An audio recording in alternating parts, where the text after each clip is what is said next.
ఆంధ్రప్రదేశ్ నుంచి ఒరిస్సా రాష్ట్రంలో అడుగుపెట్టాను అనమాట. ఒరిస్సా రాష్ట్రం నుంచి ఎలా వెళ్తుంటే ఈ ప్రకృతిలో మధ్యలో ఈ కొండలు లోయలు అద్భుతంగా ఉందన్నమాట. ఈ ఈ ప్రపంచం అంటే ఒక డిఫరెంట్ ప్రపంచంలోకి వచ్చినంత ఫీలింగ్లా అనిపిస్తుంది.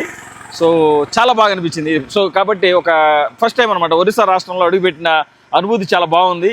ఇది వచ్చి ఒరిస్సా రాష్ట్రంలోని సుంకి జిల్లా అనమాట. సో దారులు వెంబడి వెళ్తుంటే వ్యూ పాయింట్లకు అద్భుతమైన ఇలాంటి కట్టడాలు కట్టి చాలా బాగా డిజైన్ చేశారు. ఇక్కడ నుంచి వ్యూ పాయింట్ చూడొచ్చు, సరదాగా ఎంజాయ్ చేయొచ్చు అనమాట. చాలా అద్భుతంగా చేశారు.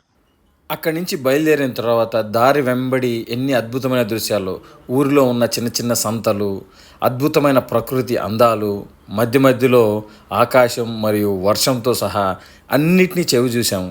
అలాగే ఛత్తీస్గఢ్ రాష్ట్రంలోకి ప్రయాణం సాగిందనమాట. ఛత్తీస్గఢ్ రాష్ట్రం వచ్చి మధ్యప్రదేశ్ నుంచి విడిపోయిన రాష్ట్రం అనమాట. సో అక్కడ కూడా దట్టమైన అడవులు, మంచి మంచి లొకేషన్స్ చాలా బాగుండే. అక్కడక్కడ జంతువులు కూడా కనపడేవి, కానీ మనం వాటిని క్యాప్చర్ చేయలేకపోయాము. అలాగే ఊర్లు కూడా చాలా అద్భుతంగా ఉన్నాయి.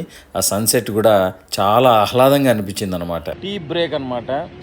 సో ఏంటి restaurant, happy family restaurant, Chhattisgarh రాష్ట్రంలో. అలా టీ బ్రేక్ తీసుకొని మా ప్రయాణం రాత్రి మొదలవి ఛత్తీస్గఢ్ రాజధాని రాయ్పూర్లో డిన్నర్ చేసాము. అక్కడ ఒక హోటల్ తీసుకొని అక్కడ బస్ చేసాము. చూసారా ఎంత చక్కగా వడ్డిస్తున్నారు, చూసారా మా తమ్ముడు స్వామి. సో ఎప్పుడు అలాగే తన ప్రేమని అందరికి పంచుతూ ఉంటాడనమాట. సో ఆ విధంగా డే 1 ప్రయాణం అక్కడితో స్టాప్ చేసి డే 2 రేపు మొదలవుతుంది. స్టే ట్యూన్ విత్ గల్ఫ్ బాబాయ్.